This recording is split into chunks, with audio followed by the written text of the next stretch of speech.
Hey everyone. So next up is Roy Osherove. Roy has over 20 years of experience in the software industry and is the organizer of industry engineering practices Meetup group, which has hundreds of members. Roy, thank you very much. Please welcome Roy. Thank you. Hello, shalom, everybody. It's great to see this amazing crowd gathered out today, this evening. My name is Roy Osherove. I'm going to talk about engineering practices in software development relating to smart contracts. Now, the reason I'm going to talk about it is because I've been in the software industry for over 20 years, and I've wrote a book about unit testing. And when I started working on smart contracts, I realized that the practices of stuff like test-driven development and unit testing, etc., are not really followed too much. The industry is very, very much learning all the lessons again that we can actually learn together much faster. So one of the things that I'm building, since I'm building my own little protocol relating to music licensing and royalties called Legato Music, that protocol also has a lot of tests that I had to write, and I had to learn the hard way how to do them. So today I'm going to show a technique called test-driven development. And test-driven development is an engineering technique. It is a tool. It is a way to write code that provides a lot of confidence in the tests. So one of the problems when we write tests is that we don't know if the tests are good or not. So if the tests are passing, then we feel good. But sometimes you might realize much later that the test should not have been passing, that the tests themselves might have bugs. Or you might realize that we forgot to write an assert in the test, for example. So there's a lot of different things that we can think about that could go wrong with the tests. That's one side. And the other side is that test-driven development has its own set of benefits when we write any type of code, and specifically for smart contracts. So I'm going to talk about a little bit from the technical perspective. I'll talk about the test frameworks that I like to use. Specifically, I'm going to talk about Foundry and Hardhat.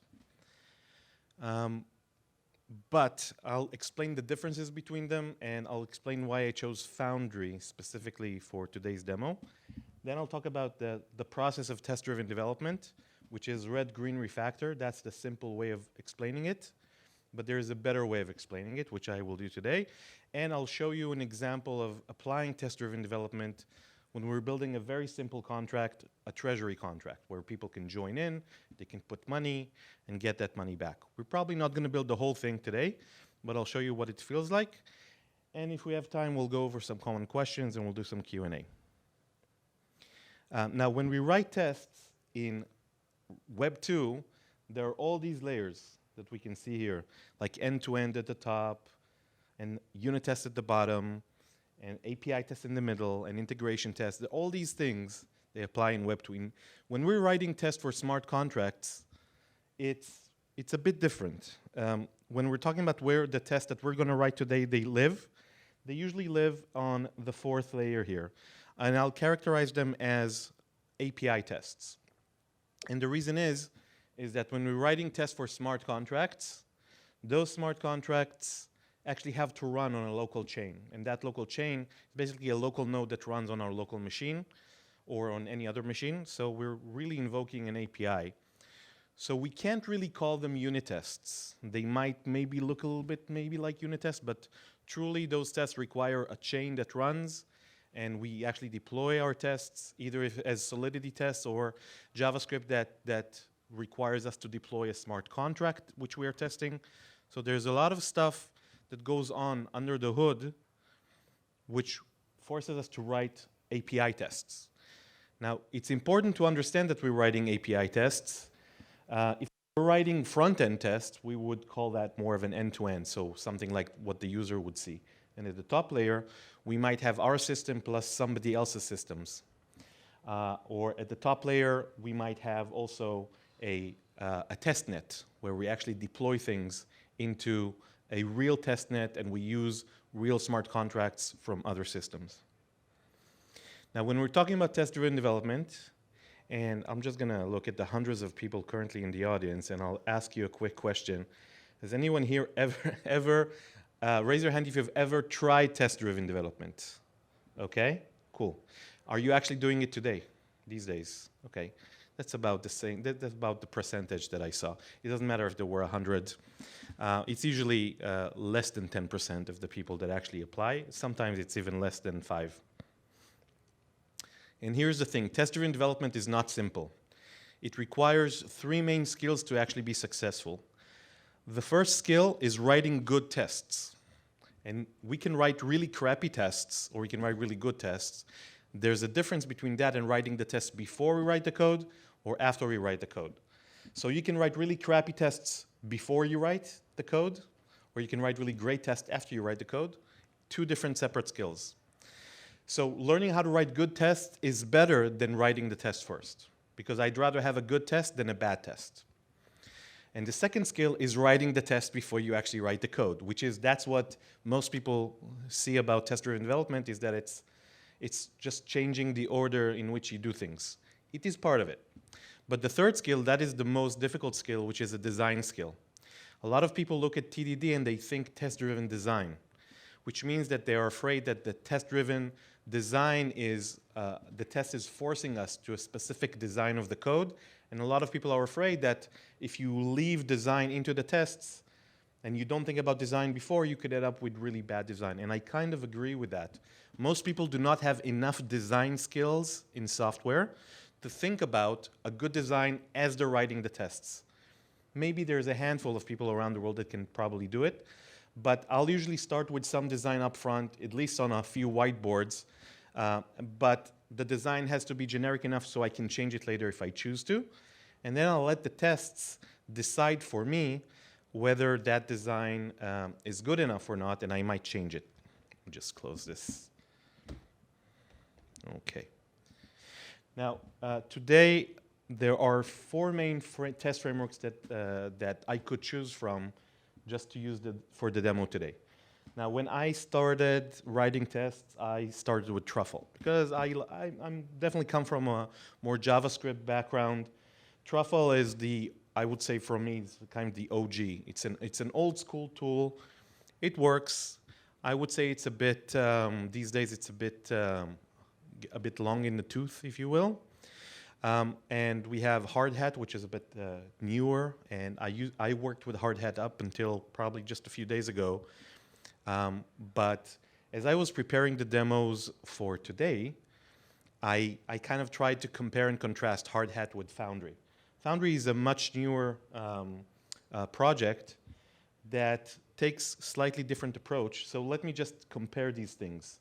If you're working in Python, Brownie probably would be the framework you should choose. It's pretty good. It's using PyTest.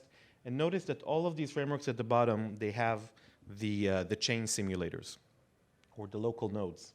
So Ganache is one of the most used tools today. It's an open source tool that simulates a node and an Ethereum or an EVM chain. Foundry uses a different tool called Anvil, which kind of does the same thing. But underneath, for all the other tools, Ganache is kind of the thing that you're going to use where you deploy your contract to, and your test will invoke on it and assert on it. And with Foundry, you use Anvil and a bunch of other tools like Forge and Cast, etc. Now, if you're comfortable with JavaScript, then probably Hardhat or Truffle would be your cup of tea. But Hardhat is a bit nicer, and it uses the Ethers.js, which is a very nice framework for interacting with smart contracts. So it's pretty good. Foundry specifically, and Truffle also allow this, is to write your tests in Solidity. So your tests are actually their own little smart contract, and your test is a smart contract that interacts with another smart contract. This kind of sounds weird. So when I was looking and I was thinking just conceptually, would I want to write my tests in JavaScript, or do I want to write my tests in Solidity? My answer in my head was pretty simple. I hate writing code in Solidity. Solidity is not a great language. It is not beautiful. It is looks simple, but it can be very deceiving. And there's a lot not to like about it. So why should I write my tests in it? Because in JavaScript, I can do a lot of things. I can create helper functions, and I can do a lot of extensibility things, etc. And that's what I did. But when I actually gave Foundry a try, I realized there are actually a bunch of benefits, and I realized that I kind of think I changed my mind. So today, you'll see me using Foundry, and let me know after this today in the happy hour if you think I should change my mind or not. Okay. So I'm going to use Foundry. But all of these frameworks, all of the test frameworks ever, they allow you to do the things on the right here. You write the test in the same way, you run the test through a test runner, and you review the results.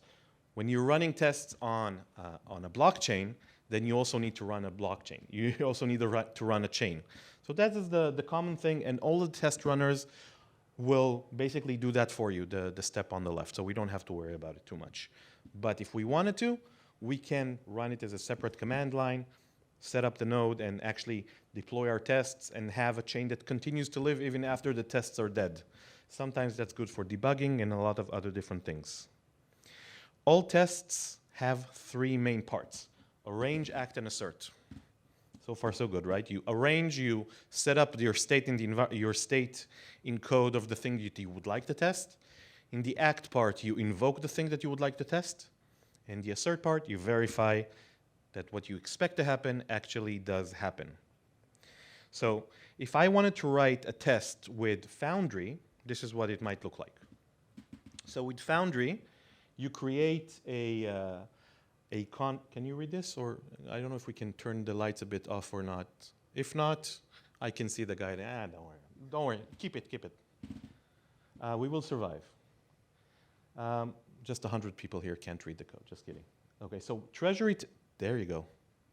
Treasury test is our test class. It is not the contract under test. It is the contract that tests the other contract. The contract that we want to test is the treasury right here.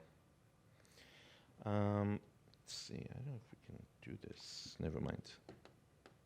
Okay, so we are inheriting from a test contract, which is what Foundry standard is giving us. And that standard contract for testing gives us a lot of useful functions. For example, assert equals. And a bunch of other things is called cheats, in which you say vm.something. And you can change the address, which is sending the values. And you can change the block time. And you can basically simulate a lot of different things on the chain. But it's all using Solidity helper functions. So here in this test, there are a few things I want you to notice. First, the name of the test. The name of the tests in Foundry have to start with the word test. And this, as a long-time coder who has been using unit tests for a long time, this reminds me of something. I don't know if it reminds you of something, but in the Java world, that's exactly what you had to do 10 years ago, is that all your tests had to start with a specific name. Then we grew up and we had attributes and stuff like that, but Solidity, kind of limiting. So I want you to notice the naming convention. Other than the word test, which is required, the naming convention that I like to use when I write tests, because I want to make them readable, is that the tests contain three pieces of information. They contain the thing or the entry point, the thing that I'm testing, the beginning of the unit of work which I'm testing. They include the scenario, in which case here the scenario is that I'm sending some funds. And lastly, it is the expected behavior. In this case, it updates the balance. And I used underscores because it makes it easier for me to read. You don't need the underscores. But if I clump all this together, one of the things that I really care about when I write tests is I want them to be readable. So this is my naming convention. So here we have arrange, act, and assert, and they kind of very easily look like arrange, act, and assert. I even like to make these empty spaces between them to make it more readable. So I initialize a new contract, which is the treasury. I send a value, for example, of 0.1 Ether, and I assert that the balance on that contract is 0.1 Ether. Now, the reason that I'm writing this test, especially in the world of test-driven development, is because in this world, the first test defines the first functionality of a contract that might not even exist yet. So when I start in TDD, the code that I want to test doesn't exist. So I have to start thinking in chunks. What is the first chunk of that contract that I want to exist? And then I define that missing chunk as a test. And I say, okay, I wish I could run this test and it would pass. And at this point, the code might not even exist. Maybe there's an empty treasury contract, but for this test to pass, I would need to create the treasury contract and I would need to implement a receive function. Otherwise, this test will fail. Okay? And all the tests need to be public. This is the same test with Hardhat. Okay? I want you to notice the difference. Let me just move between. This is Foundry. This is in JavaScript. And what we notice, first of all, is that in the JavaScript world, we need to do a lot of sugarcoating around the calls. We need to do a lot of awaits and asyncs. We need to convert things into formatting from Ether and back from Way and all that good stuff. We need to deploy everything needs its own kind of couple of lines. And I didn't even include all the code that we need. This is what the deploy looks like. Like this is a whole other function that has to exist. So really, this is really what the JavaScript test looks like, the first test. That's a huge difference. When I started playing with Foundry, I was like, okay, I kind of don't like this. And I didn't even go in this route where you have describe and then it, and then it really begins to be this vast region of code that's really, really hard to read. It might work, and we might get used to it, but it's not as readable as something as simple as this. And if you ask me, after 20 years of writing tests, I want my test to be the simplest possible thing. And I want you to imagine that the person who's going to read your tests is a serial killer that knows where you live. And you do not want them to ask any unnecessary questions, which means that you want your test to include as much information as possible on what is important, what is not important, so the person who reads this doesn't have to go to your house and ask you questions about it. Okay? And we are very, very, a lot of us are missing that skill of making the test readable. We'll use magic values like 42. We'll use very, very complicated tests and complicated structures. No, your tests have to be simple.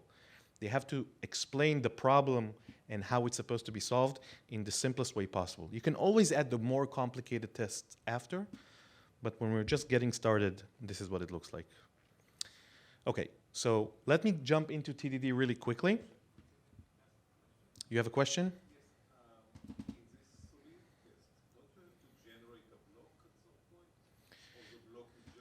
Do I have to generate a block? This is generated in the background because the test is running on a chain. And so the test runner executes everything. No, the block runs immediately. It doesn't have to wait. You can simulate 1,000 blocks in a microsecond if you want to, because it's a custom chain built specifically for testing. So it is not, it is almost synchronous. You can do that. You can do so the question was if I want to send 10 transactions. You can create a pre-created transaction and then broadcast it with a lot of different actions at the same time. You can do very complicated stuff. And it's all built in with the inherited functions that you get. So you get the cheat codes, that's what you're really looking for.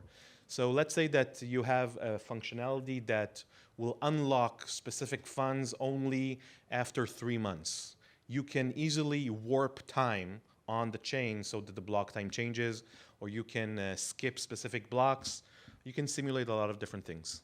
Because it's running on this Ganesh or It's running on Anvil, and the tooling that's built around Foundry is specifically designed to simulate whatever you need to simulate, so you don't have to wait. How do you look at the results? I'll show you. The results, let me just show you really quickly. The results are, it's basically a command line. So if I run the tests like this. I don't know if you can see this. You see that command line forge test? And that minus VV, that's how verbose I want it to be. So this is very, very verbose. But you can also be very, very, very, very verbose. It's true. And then it gives you the entire trace. Either way, and you can have it watch the code. Right now, I don't have any tests. I'll show you what it looks like, but you run it, and then it continuously tells you if your tests are passing and where they're failing. It's just like any other test framework. It's a command line that you run. I'm not testing anything yet. Remember, I'm doing TDD. I have nothing to test yet. I'll show you what it looks like in a second. Well, in a minute. Okay, so now we're jumping into test-driven development. Test-driven development, this is what people tell you about TDD. You make it fail, so you don't add any functionality into your production code without a failing test. You don't change functionality. You can refactor, but you do not change the functionality. So you write a test that fails, and only then you're allowed to add the functionality in the simplest way possible. Then the test has to pass without you touching the test, because the only thing you're allowed to touch is the production code. So your test is telling you something is missing, you fix the production code, suddenly the test becomes green. And then you do some refactoring or optimization or whatever it is you want to do. This is the simplistic view. This is how I look at it. When you start with test-driven development, the first thing you do is you write a test for a small piece of functionality to prove that it's currently missing or that it's wrong. So think about anything that you want to add. Think of it like a bug that it's missing. Okay? I want to have this function called join, and it doesn't exist yet. That's a bug. Let's prove the bug by writing a test that calls that function, and obviously doesn't even run, doesn't compile. Then I'll make it compile, but I'll still see it fail, because I want to see that the test fails when it should. This is a very important key part of test-driven development. You start with a failing test partly because you want to see that the test fails when it should fail. And then later you'll see that it passes when it should pass. So you get to see the test red and green. So what you're doing, you're testing the test.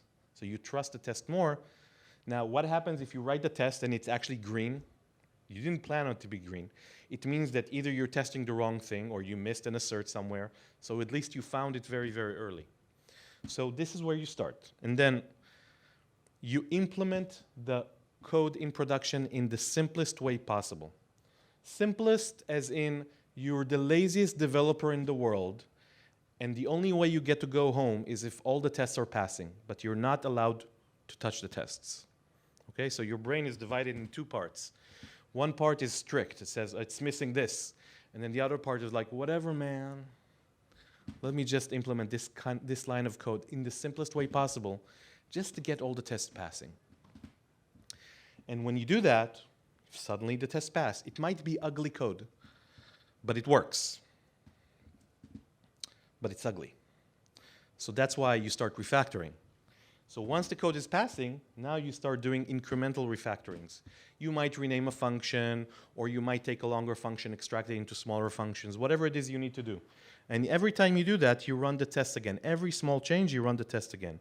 So there's like a mini loop here where you do the small refactoring. And if you do that mini loop, you do that until you like the code. Okay? So the outer loop is about code that you trust. And the inner loop is about code that you like. So if you don't do the inner loop, you're going to have code that works, but you're not going to wake up with a smile in the morning. You're going to wake up like, did I really just do that? Yeah. Now, if you're working in a startup, I forgive you. That's fine. But if you're working with code that's going to live for 10 years and people have to look at it later, then it's going to be very unmaintainable, unsustainable over time. When we're talking about design in TDD, where does design happen? There are two types of design in test-driven development. There is the design of the outer function. That's the function that our test invokes. For example, a join function, or like a deposit, or whatever it is. This is where we design the parameters, and we feel what it's like to use the function before the function even exists. So we get to be the first users of the function, and if we don't like how it looks or how it's supposed to behave, we change the test until we like the test. and only then we implement the design that we chose. So when we're writing a test for a function that doesn't exist yet, it is also a way for us to feel what it's like to be a user that is going to use that function. Maybe the parameters need to switch. That's much more easy to understand. Maybe the naming is not good enough. Maybe we're missing a parameter. Those changes cost 0 to do because the code doesn't exist yet. And that's part of the nice thing about it. The inner refactoring is internal design. This design is happening between the boundaries of the test. If a test invokes something and asserts something at the end, internally I can continue to refactor and optimize. The test will not care. That's the important part. What we want is to write tests that will not immediately break on things that are not important. So the internal refactoring is not on the function at the top or the exit point at the return value. It is on the internal implementation. So what would it look like? Let's say that I want to implement this treasury. The first thing that I would do is I would take this treasury test and I would write this class first. The treasury itself doesn't even exist yet. And at the top, I'll just import, the test. That's the important stuff here. And I just inherit from it. And then I implement this first test. Now, why am I implementing this one? Specifically, the treasury needs to be able to receive money. So I'm proving that it can receive money. By default, it cannot. So I'm going to implement this test, and then I'm going to try to run it. Now, the only way to try to run it is that it will force me, the compiler will force me to create this empty contract. And then I'll run the test. And of course, the test will fail because there is no receive function on this contract. So it will force me, again, the laziest developer in the world, just implement that receive. That's the entire implementation of my contract. And my test will start passing. Okay, actually, why don't you see it in real time? Hold on, just so you can see. So I'll run here forge test, so you can see what it looks like. It says no tests found. Okay, I'm going to, let me implement the first test here. So you see the treasury is currently empty. So I'm going to just implement this simple test at the beginning, okay, in which I implement the treasury, I instantiate it, I call value, and I assert that the address has a balance of 0.1, okay, and I save. Okay, and immediately, right, if I save this contract, you'll see is that I have a fail. I have a failing test at the bottom because, and I can even see what's expected, what's the assert that failed, and I can actually then go ahead and implement the receive function, save it, right? That's me as the laziest developer in the world, and now I have a passing test. So it doesn't look like much, right? The big thing here is that usually when people start doing test-driven development, they basically look at the empty test class, and it's staring back at them, and they have no idea where to even start. So this is the hard part. Writing test for code that doesn't exist, that's what takes practice, and that's what I'll usually recommend everybody to play with, is to understand how this code works, how this process works, let's see. So now, let's say that I'm adding one extra functionality. I want people to be able to join the treasury. So instead of implementing this function, I actually implement the test first. So I'll write a new test join, right? When I call join, then isMember, that's another function that I want, will start returning true. And once I do that, this test will not even compile. It will force me to implement the join function and the isMember function. But eventually, that's what I'm going to be forced to do to make the test pass, right? So for example, in the join function, I'll put the user in a members mapping, and in the isMember, I'll just return whether that member exists or whether it's true. Now, we all agree this code sucks, right? we all agree you would never write this type of code because this code is missing millions of things. Not millions, 10, okay? For example, maybe you don't want people to join twice, right? Or, for example, maybe you want to verify that who is doing the joining. Maybe you want to verify how much money is being sent and blah, blah, blah, blah, blah. Each one of those things is a test. Before I implement those things, I'll add a test that says, well, actually, you need to prove to me that that's missing.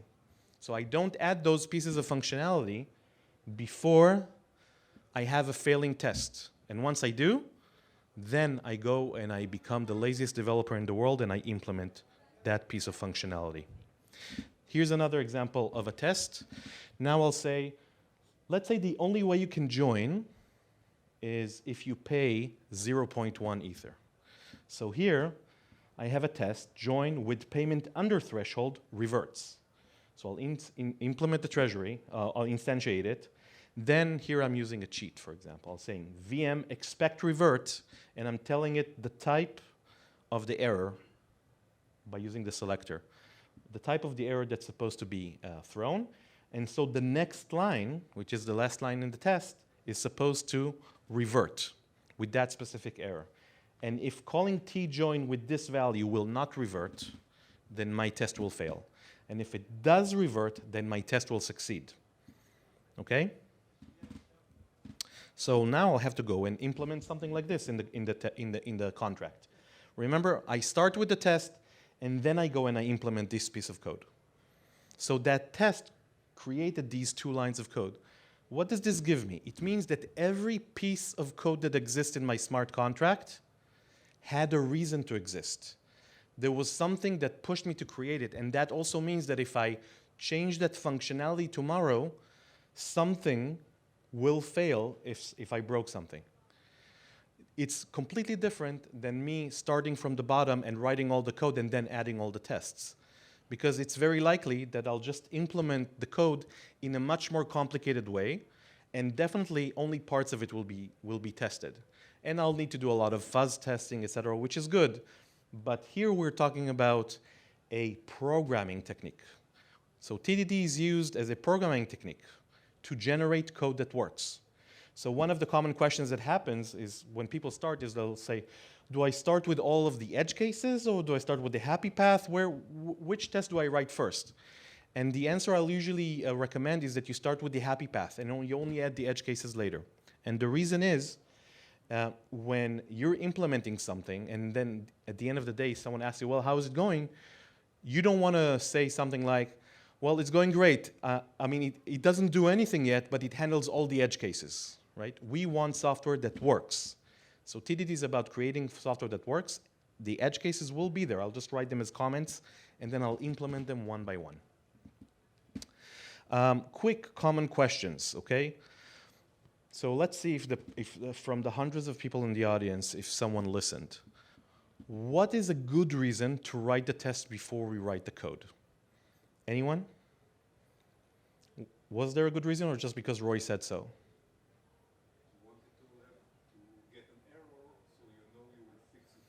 Okay, so you're defining a small problem, right?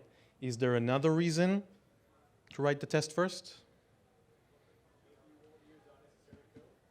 Okay, so you'll only focus on that small problem and nothing else. Great. Let's see if we missed anything. Oh, we also think about the usability and the design of the API. Okay, cool. Here's the next one.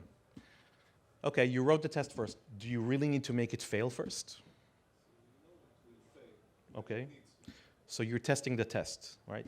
That's one of the best reasons to make it fail first. By the way, I missed the best reason to write the test first, which is you'll never have time to write the test after. But if you start with the test, you'll always have time to write the test. Politics. Okay, so we make it fail first because now we're defining a small problem, and now when we know when we are done. That's a great feeling to know that you're done in this little micro thing. Now that's done. Now that other thing is done. That other thing is done. It's a very good feeling. Let's see. Okay, so we defined a small problem. When it passes, we are done. We make sure the test doesn't have a bug. Cool. Okay. why should we be the laziest developer in the world? I know that we only had like 30 minutes, but why do you think there is, what do you think would be the benefit if you implemented things in the simplest way possible instead of the most generic way? Any ideas? It saves time. Simple code takes less time to write. Absolutely. Any other reasons? More readable. Cool. Any other reasons? Simple code is simpler to maintain. Cool. Any other reasons? Transparency? I don't know. I can see the code. Any other reasons? If you don't implement the simplest code possible, you will write code that doesn't have tests. And then you won't have any incentive to write tests for it because it already works. This is a very common problem. Oh, it already does. It already handles a lot of different stuff because I wrote very generic code because I'm taught to write that type of stuff. But now I know that every test I'm going to add now is actually going to pass instead of fail.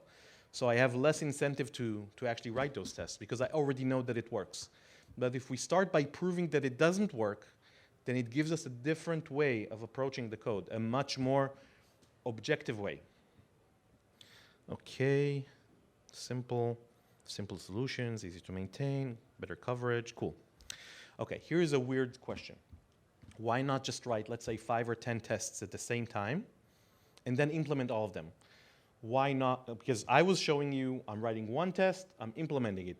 Writing another test, implementing it, right? I was doing it one by one. But I could have just written 5 or 6 or 10 tests and then implement all of them at the same time. Is there any benefit to doing it still one by one? Any thoughts?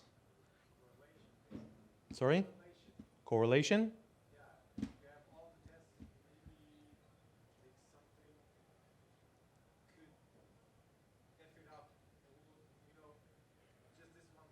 Okay. I'm not sure I agree, but maybe I didn't understand you. I'll give you the best reason why you should still write test one by one. And the reason is because we are human, okay? And I'm a big believer in humans, which means that I believe that all software problems are people problems because the computer does exactly what we tell them to do. If we could get rid of people in the software process, everything would be much easier. So, because we're people, what happens to me and my ego if I have 10 tests that are currently failing? What is my best motive right now? Is to show the world and myself how I can solve as many of them as possible in the least amount of lines of code, right? So I'm going to write the most generic, the most smart code just to solve all these tests. And maybe I'll get it. But at the process, I've also probably created a bunch of functionality that nobody ever asked for, and it's definitely not being tested. So I'm back in where I was before. I don't have any incentive to test it because I already know that it works. Okay, and summary. Okay, so if doing TDD is actually a great way to get trust in your tests. It's kind of like these micro tasks, and when we're trying to be agile, God, I hate that word, but when we're trying to do continuous delivery doesn't really exist in smart contracts, right? But let's say that we want to do continuous testing, and we want to get merges into the master branch, or we want to get people feedback as much as possible. Those things require that we work in small chunks. And if we have something that we're working on for 7 days instead of 7 minutes, then it's going to be much harder to work in sprints and to work in small commits and all these things that we want to do. So tests are also micro tasks, micro iterations that might take minutes. It's a great way because if you can always have something that works, even partially, you can commit it and you can push it to the master branch and you can start running it in tests or maybe run it in different environments. So you never are in the position where either everything works or nothing works. There's always something that works partially. That's a great way to run your dev life. If you want to join us here, I'm also the organizer of the Israeli Web3 developer meetup group. We're meeting every month, and if you want to join us, speak, learn, hang out with everybody, go to israelweb3.com and join us. Last month we met at Starkware, And the month before that, we met at another company. Every time we were hosting in a different place. It's a community of people that want to learn from each other. If you want to get in contact with me, you can email me here, and we can hang out and chat. Thank you very much, everybody, and have fun at the, what do you call it? At the happy hour, okay? Thank you very much, everybody.